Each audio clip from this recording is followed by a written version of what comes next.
ఉన్న బంగారాన్ని విడిపించి ఆ రోజు ఆన్లైన్ రేటుకే మేము కొంటాం. Sharma gold company. నమస్కారం, సుమన్ టీవీకి స్వాగతం. ద్వాదశ రాశుల వారికి ఈ మే మాసం అంతా ఏ రకంగా ఉండబోతుంది, నవగ్రహాల స్థితిగతులు ఎలా ఉన్నాయి, ఎటువంటి ఫలితాన్ని అందిస్తున్నాయి అనే విషయాన్ని తెలియజేసేందుకు మనతో పాటు ఉన్నారు జ్యోతిష్య రత్న, జ్యోతిష్య చక్ర వైభవ నిపుణ డాక్టర్ రాళ్లపల్లి రవికుమార్ గారు మనతో పాటు ఉన్నారు. గురుగారు నమస్కారం అండి. నమస్కారం. గురుగారు, ద్వాదశ రాశుల వారికి ఏ రకంగా ఉండబోతుంది మే మాసం అంతా అనే విషయాన్ని తెలుసుకునే ముందు నవగ్రహాల స్థితిగతులు ఏ రకంగా ఉన్నాయి వాళ్ళ మొత్తం అంతా కూడా. రవి గ్రహం వచ్చేసి మనకి వృషభ రాశిలో ఉన్నారు. అలాగే కుజుడు వచ్చి మనకి మీన రాశిలో ఉన్నారు. అలాగే రాహు వచ్చేసి మనకి అదే మీన రాశిలో ఉన్నారు. అలాగే గురువు వచ్చి మనకి 1 మే నుంచి గురువు మారుతున్నాడు కాబట్టి గురువు మనకి వృషభ రాశిలో ఉన్నారు. అలాగే శని స్వస్థానమైన కుంభరాశిలో ఉన్నారు. అలాగే శుక్రుడు వచ్చేసి మనకి మేషరాశిలో ఉన్నారు.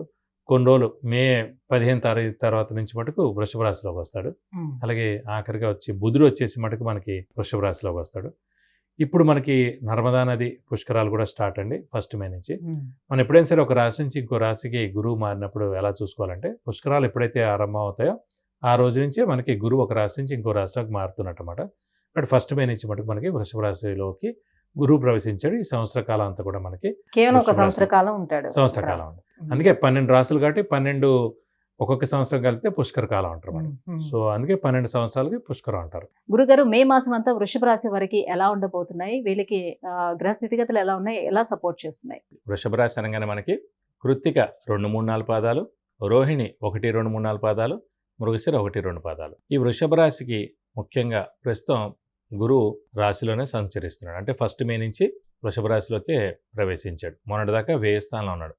వ్యయ స్థానం అంటే ఏంటి? ఖర్చు, అలాగే సంతానం నష్టం అవడం, లేదంటే సంతానం ఆలస్యంగా ఉండడం, ఇవన్నీ కూడా జరిగాయి. అలాగే వివాహానికి కూడా ఎన్ని ప్రయత్నాలు చేసినా కూడా జరగలేదు. ఇలాంటివన్నీ కూడా మనకి వ్యయ స్థానంలో ఉన్నప్పుడు జరిగాయి. అలాగే ప్రస్తుతం ఈ వృషభ రాశికి యోగకారకుడు, అదృష్టకారకుడు, లక్ ఫేవర్ చేసే గ్రహం వచ్చేసి మనకి శని అండి. ఎందుకంటే భాగ్య దశమాధిపతి అయిన శని దశమ స్థానంలోనే స్వస్థానంలో ఉండి శశయోగం ఏర్పడింది. శని సాధారణంగా దేనికి కారకుడు? ఆరోగ్యానికి, ఆయుష్కి, ప్రొఫెషన్కి, వృత్తికి, ఉద్యోగానికి. సో వృత్తి ఏ ప్రాబ్లం లేకుండా సక్సెస్ అవుతారండి వృత్తిలో. అలాగే ఉద్యోగంలో కూడా మంచి నేమ్ అండ్ ఫేమ్ వస్తుంది, తప్పకుండా సక్సెస్ కూడా ఉంటుంది. అలాగే ఈ ముఖ్యంగా ఆరోగ్యం, ఇంట్లో పెద్దవాళ్ళు కానీ చిన్నపిల్లలు కానీ ఆరోగ్య విషయాల్లో చాలా బాగుంటుంది. అలాగే మీ ఆరోగ్యం కూడా చాలా బాగుంటుంది. అలాగే ఎవరైతే ఫారెన్ టూర్ కానీ, విజిట్ కానీ, అసైన్మెంట్స్ కానీ ఎప్పటి నుంచో ప్రయత్నిస్తూ ఉండొచ్చు. ఇది సరైన సమయం అండి. ఎందుకంటే గురువు రాశిలో ఉన్నా కూడా మనకు ఒకటే ఆలోచించాలి. వృషభ రాశికి అష్టమాధిపతి, లాభాధిపతి, అంటే పాపే అయ్యాడనమాట ఈ రాశికి కానీ లగ్నానికి కానీ. అలాంటి పాపి రాశిలోనే ఉన్నాడు కాబట్టి గురుబలం అనేది మనకు 60% ఉన్నట్టే. కాబట్టి ఈ రాశి వారు కొంచెం 60% గురుబలం ఉంది కాబట్టి కొంచెం హార్డ్ వర్క్ చేయాలి. ఎందుకంటే అదృష్టం అనేది మనకి 95% ఉంది. స్వస్థానంలో శని ఉన్నాడు కాబట్టి వృషభ రాశి వారికి. కానీ హార్డ్ వర్క్ అనేది మనం చేసామనుకోండి, దయబలం 60% ఉంది కాబట్టి అనుకున్న పనులన్నీ తప్పకుండా నెరవేరుతాయని చెప్పచ్చు. కాబట్టి ఈ రాశి వారు ముఖ్యంగా వృత్తిరీత్యా చాలా బాగుంటుంది, ఉద్యోగరీత్యా చాలా బాగుంటుంది, అలాగే ఆరోగ్యం బాగుంటుంది, ఆయుష్ బాగుంటుంది. అలాగే స్పెక్యులేషన్స్ కలిసి వస్తాయి, మధ్యవర్తిత్వం కలిసి వస్తుంది. వ్యాపారస్తులకి మిశ్రమంగా ఉంటుందండి. ఎందుకంటే అంత ఉత్తమంగా ఉండదు, అంత నీచంగా అధమంగా కూడా ఉండదు, మిశ్రమంగా ఉంటుందని చెప్పుకోవచ్చు. ఎందుకంటే రాశిలోనే గురువు ఉన్నాడు కాబట్టి. అంటే ఇక నెక్స్ట్ ఏడాది అయితే ద్వితీయ స్థానంలోకి వస్తాడు కాబట్టి అప్పుడు ఇంకా చాలా బాగుంటుంది. ఇప్పుడైతే వృషభ రాశిలోనే గురువు ఉన్నాడు కాబట్టి ఖచ్చితంగా 60% బాగుందని చెప్పుకోవచ్చు. అలాగే విద్యార్థులకు కూడా సువర్ణ అవకాశం అని చెప్పుకోవచ్చు. రాజకీయ నాయకులు, క్రీడాకారులు వీరందరూ కూడా అత్యుత్తమంగా ఉంటుందని చెప్పచ్చు. అలాగే స్పెక్యులేషన్స్ కూడా కలిసి వస్తాయండి. అలాగే ఈ రాశ్యాధిపతి శుక్రుడు చాలా అంటే స్వస్థానంలోనే ప్రస్తుతం వృషభ రాశిలోనే ఉన్నాడు కాబట్టి మీరు అనుకున్న పనులన్నీ కూడా తప్పకుండా నెరవేరుతాయి. అలాగే ఆరోగ్యం కూడా బాగుంటుందని చెప్పుకున్నాం. అలాగే తల్లి అంటే ఎవరైతే వృషభ రాశి ఉన్నారో వారి తల్లి కూడా చాలా అంటే వారికి ఆరోగ్య సమస్యలు ఇప్పటిదాకా ఎదురన్నా కూడా ఆరోగ్యంతా కూడా కుదుట పడుతుందని చెప్పుకోవచ్చు.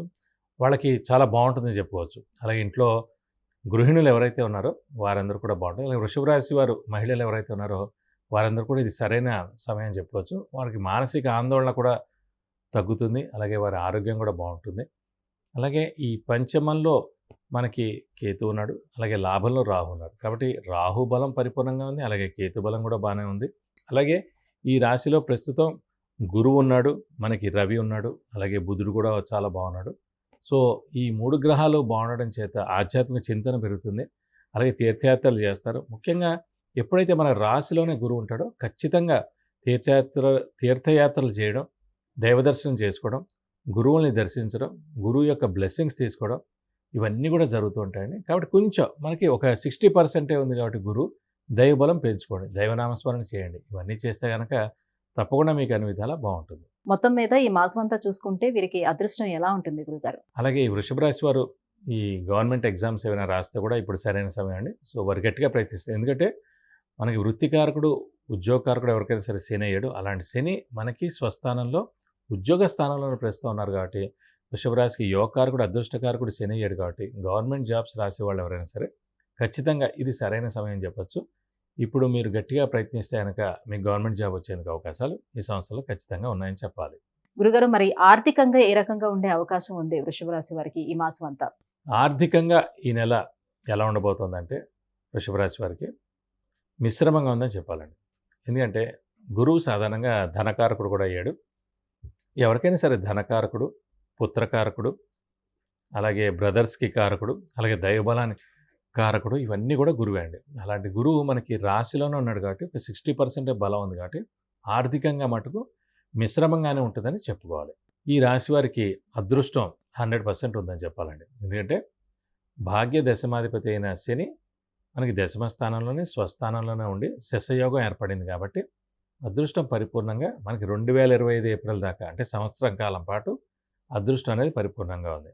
కాబట్టి అదృష్టం అనేది పరిపూర్ణంగా మనకి సంవత్సర కాలం పాటు ఉంది కాబట్టి హార్డ్ వర్క్ మనం బాగా చేస్తే, అంటే ఈ రోజుల్లో చెప్పాలంటే స్మార్ట్ వర్క్ మనం బాగా చేస్తే కనుక ఖచ్చితంగా మనం అనుకున్న పనులన్నీ తప్పకుండా నెరవేరుతాయి.